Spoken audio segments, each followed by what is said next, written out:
Hello everyone, thanks so much for joining. My name's Arjun Karpal. I'm a senior technology correspondent at CNBC, actually based in China, but I'm here for the World Government Summit and I'm very excited about this session. I've got with me here Casper Klynge, the tech ambassador of Denmark. Now, I want to ask first of all, Casper, you're credited with being the world's first tech ambassador.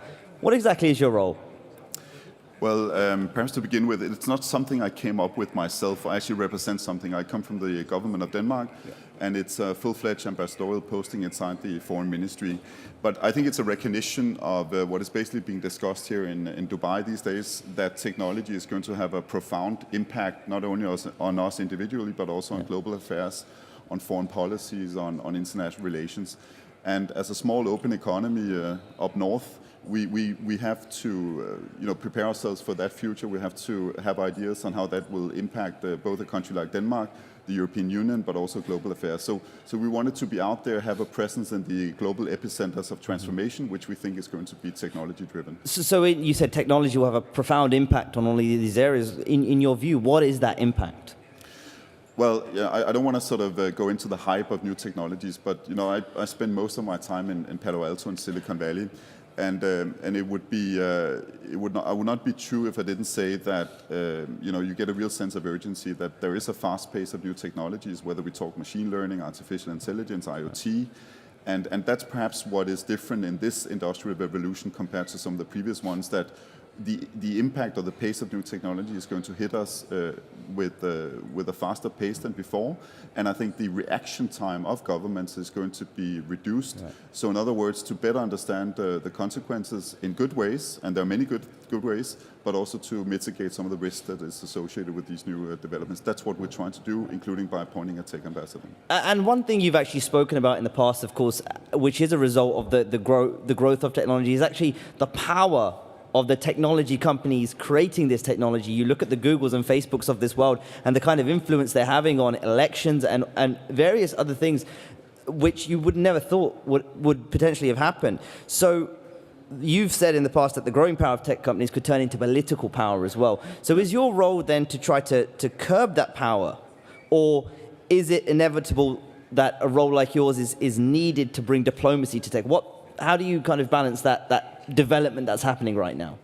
It's actually a bit of both. Okay. I think it's important to underline that my role is not commercial. Mm-hmm. So I'm not out there to attract investments to Denmark. I'm not there to promote Danish companies abroad. It's a political position, it's a foreign policy position.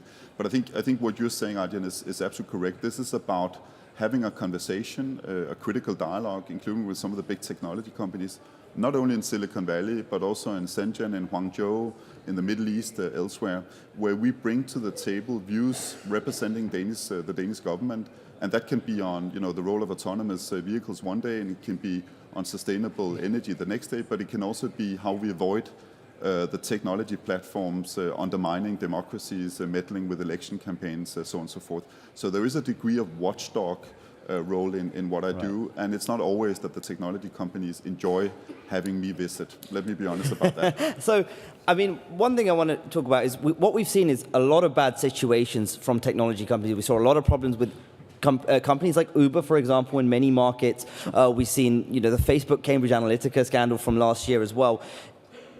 What's your assessment of how these tech companies have behaved over the past few years? Is it a sense that they knew they were doing things perhaps not the right way and they just don't care, or they've just largely been able to grow unchecked and they've been able to get away with that? Yeah. Do they have a moral compass is what I'm asking. And I can speak freely here. Nobody's listening. No one's listening, right? Yeah, it's just us two. Yeah, okay, all good. Off the record, clearly. Off the record, yeah, I don't think this is being live. No, it's not live stream. Okay, not yet. Not yet. I think it's important to say that the tech industry is not monolithic, right? I mean, there are many different companies, many different approaches. I think if you look at the leadership, what we've experienced in the 1.5 years that we've been on the ground with my team is diversity as well. I mean, some companies have been forward-leaning, been very interested in having conversations with us. Some of them have even said that they've been looking to have conversation partners like us. They haven't had that in the past, and they would like to have that. But I have to say, also being frank here, that I've also been, perhaps a bit naive or certainly surprised about the lack of what I would call sort of societal responsibility among some of the managers and some of the big technology companies, not only in the US, certainly also in Europe, the Middle East and Asia. And I think the point here is that we're not out to hurt or harm the big technology companies. No. In many ways, I think Denmark is perhaps the best friend of big technology companies. We love the sharing economy. We have no problems with big companies making a ton of money. Yeah. We don't want them to misuse the dominant position, and that's what this is about. But I think, it has certainly, in my view, not completely objective here, underlined the necessity of having tech ambassadors, and we need more tech ambassadors than just from a very small country up north. And some of those issues you've talked about, the lack of societal responsibility from the tech companies, has that come because the power of the tech companies is concentrated in this siloed place we know as Silicon Valley, almost kind of so far removed from many other markets in which they're operating in it? How has that kind of lack of societal responsibility, do you think, come about? Well, I think there are people in this room much smarter than I am who understands technology much better than I do. But I think the tendency of winner takes all, which is certainly a feature in technology, I think that's one of the reasons why we've seen some of the big companies grow, perhaps even to a level and a volume where they were not prepared to sort of acknowledge the influence and the responsibility they had. And I don't think, and it's important to say, I don't think that we have evil people sitting in the managerial position, the big technology companies. I think some of them have been very surprised about the enormous influence they have today, and also been struggling about the complexity in handling that responsibility. But that, again, in my view, goes back to why we are on the ground and what it is that we offer to big tech. This is about having a conversation where they can also convey through us views on, in our case, European regulations, also bring difficult challenges to the table. How do we make sure that we keep the right balance between freedom of expression, freedom of speech, and then, of course, removing content on the platforms which is illegal or inappropriate? And I think we need each other in that equation. So through your role, what are some of the thoughts you have about the best way to make sure these companies are held accountable, but also responsible? Well, I think what we've been pleased about, again, talking on behalf of the Danish Foreign Ministry, is that some of the companies have been very forward-leaning, and I could take one example, cybersecurity issues. That, in my view, is one of the biggest short-term challenges, whether you sit in Europe or the Middle East or the US or Asia. We've seen some very nasty attacks in the last couple of years. Fortunately, we've seen no casualties yet, and I hope it will not come to that. But it's evident that this is not a threat which is going to disappear. Now, there is a lot of discussions ongoing in the margins of the UN, UNGD processes. We also see some of the big technology companies, I think Microsoft is a good example, promoting a digital Geneva Convention, or even putting a lot of companies together under a tech accord where you resume responsibility for not sort of helping cyber attacks take place. I think where we need to square the circle is to bring the private sector and the public sector closer together, because it's evident that this is a technology-driven threat. Governments will not be able to do it by themselves, but we also think that technology companies will not be able to do it themselves either. So we need a conversation that are much closer, and that is what we're proposing and promoting. How do you think the best way for the private and public sector to work together is? What does that relationship look like in your best case scenario? Well, it helps picking up the phone and opening the doors when we are asking for meetings. Yeah. And anecdotally, I came directly to this job from being a bilateral ambassador to Indonesia, so in Jakarta. And I say this half jokingly, but it's actually not too far away from the truth. It was easier for me to get a meeting with the president or the vice president in Indonesia than it has been to get a meeting with the vice president in some of the big technology companies in the US or in China. Now, I think that's a democratic problem, and I don't think it serves the interest long-term of the industry not to engage with governments. And if I look onto the global landscape in diplomacy, I think there is a clear trajectory that more countries are considering appointing tech ambassadors, simply by acknowledging that if you want to influence the direction the world is taking, and also influencing the platforms, you need some sort of presence on the ground. And this is not about putting companies before countries. Let me make that crystal clear. This is actually about protecting the role of governments in a world, in a digital age, where governance is under threat, or perhaps in some cases even being undermined by new technologies and new platforms. So where does the role of regulation come into all of this? Because regulation was a huge topic last year, and we saw in Europe, of course, the GDPR was a milestone regulation. There's been obviously criticisms of it, there's been praises of kind of the good things about it. But is that a good framework, do you feel, that the rest of the world should look to when it comes to data privacy?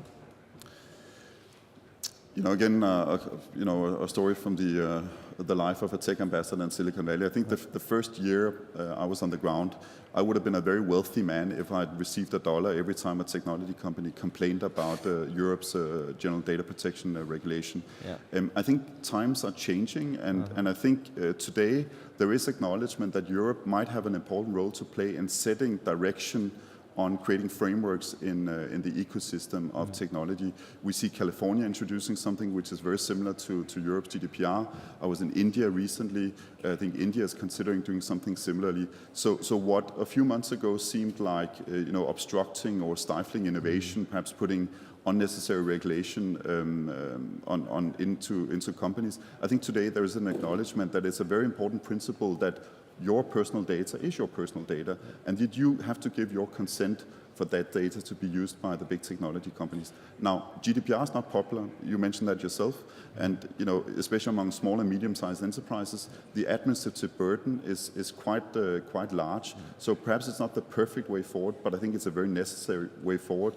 What we have to avoid is, of course, that this will be making it more difficult for us to jump on the artificial intelligence train, and that it will not be damaging to Europe's possibility for creating an innovative and entrepreneurial environment. So I was on a panel yesterday with Google and AT&T, and one of the things they were complaining about is the fact that policy is so fragmented, right? So you mentioned California having their own sort of law, and you've got the kind of state-level laws being talked about in the US, and that makes it difficult for, especially the small and medium companies to kind of comply. And, in Europe you have GDPR, elsewhere you might have something else. So does there need to be more of a global policy response to the digital age? In many ways, yes. Whether that is feasible in all areas, I think that's questionable. I think the jury is still out. Again, cybersecurity is certainly an area where there are very different opinions across the globe. But creating a collective approach to how you regulate, I think, is going to be enormously important.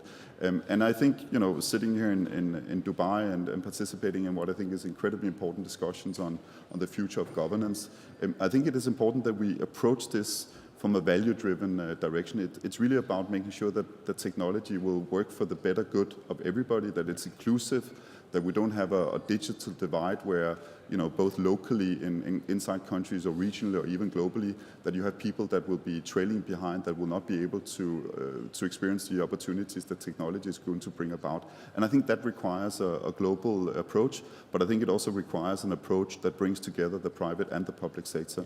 Governments cannot do it alone. The private sector will have to take responsibility. One thing you mentioned, of course, was artificial intelligence, and it sounds to me like you and your government, of course, is a lot more savvy now. You realize that perhaps tech has moved so quickly and governments couldn't keep up, and now they're kind of realizing the damage. But AI is something that's been talked about a lot, I mean, at this conference and many of the tech conferences I go to as well. Do you feel that governments are aware of the opportunity, but also the threat, the job losses, potentially higher inequality? And do you think they'll be fast to act when it comes to ways to regulate AI? No. I think that's the honest answer. Yeah. If I look at what's happening in Europe, we have a new strategy in the European Union that came out in April last year. We're developing national strategies, including my own government will come out in a few months with a national strategy. But it's a catch-up game. Right. And you probably know the numbers that in 2017, if you look at venture capital investments in artificial intelligence, 48% went to China, 38% went to the US, and the rest went to the rest of the world, and that includes Europe. I think that's sort of a glimpse into a new geopolitical reality where artificial intelligence, it might be the game changer in creating new jobs and creating economic growth. So I think there is a sensation in Europe that we need we need to catch up. Yeah. And how we do that, I think, is the million-dollar question. And I don't think we have the answer to that. It's complex, and creating the right regulatory framework is going to be incredibly important. Will it be a European-wide effort, though? That's the question, because I think what you see in China is obviously a top-down approach, the government pumping a lot of money into AI. In the US, you've got the big tech giants all, pushing ahead with AI development. Yeah. In Europe, we just don't have the scale of companies that China and the US do. And that seems to be a big problem as well. So does it need to be a government-led EU-wide effort, or can national governments do it alone? I hope it will be a European-wide approach. Now, I don't know your accent, where with or without the UK?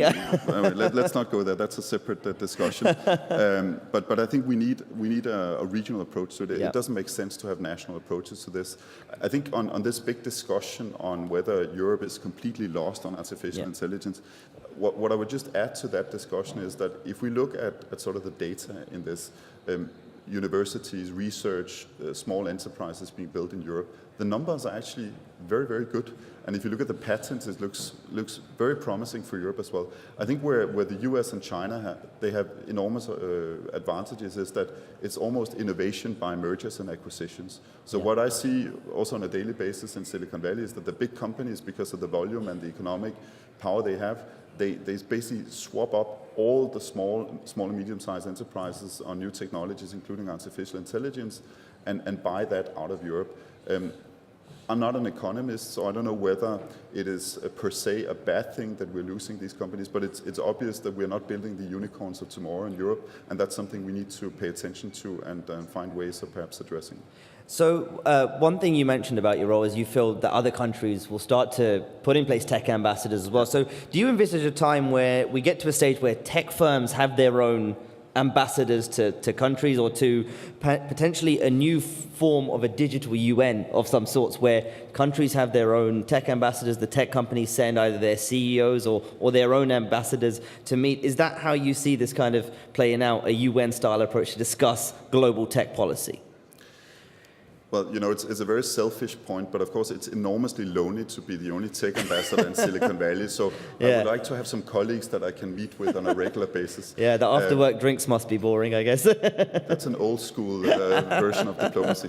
No, but joking aside, I think other countries will be doing this. I think it is necessary. I think we are seeing, appointments coming up, not necessarily with the same mandate as we have, and not necessarily with a tech representation in 3 different locations as we do, because my team is both in Silicon Valley, in Europe, and also in Beijing and China. And I think that approach is the right one. It's a global approach. You ask whether we will see tech companies appoint ambassadors to governments. Yeah. I would actually argue that we've seen that for many, many years. Yeah. And if you look at the number of lobbyists that are, roaming the streets of Copenhagen or Brussels or Washington, coming from a small foreign ministry, we can certainly not compete in numbers and not on salaries, by the way. Yeah. So I think what we're trying to do is actually to balance that out by having people out there that can have that dialogue on a continued basis. But it takes 2 to tango, and it is incredibly important that the tech industry opens their doors and want to engage with governments, be it from Denmark, the European Union, from the UK or other countries in the future. When you look at your role then, what would success look like for you? If you look forward, or you look back in 5 years' time and go, well, this is what I've achieved, what does that look like? I mean, this is going to not sound particularly sexy and perhaps a little bit boring, but I think there are 2 things where I hope success will come from. One is to be a normal embassy in the Danish Foreign Ministry, which means that we will get instructions on a daily basis from all strands of the Danish government. And again, one day it can be about promoting autonomous vehicles or getting a better impression of what will happen. The next day it might be about meddling in election campaigns or removing online radicalization from the platforms. That's an important job, and we haven't had that opportunity 2 years ago.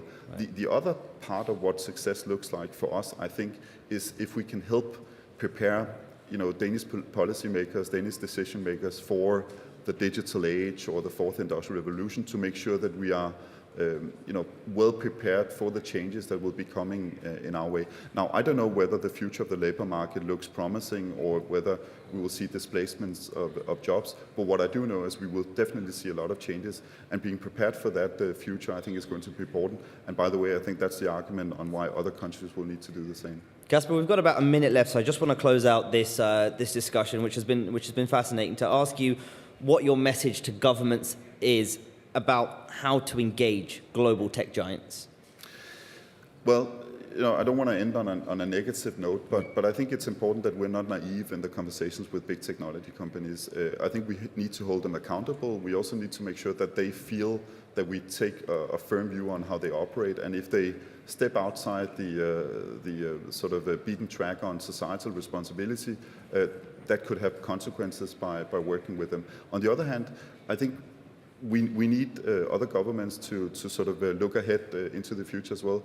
After this meeting, I'm going to meet with the UAE Minister for Artificial Intelligence. Right. We're happy to have the first tech ambassador, but I think having a Minister for Artificial Intelligence also shows that governments will need to take perhaps innovative approaches to portfolios and how we deal with issues that are transcendent. It covers all activities of governments.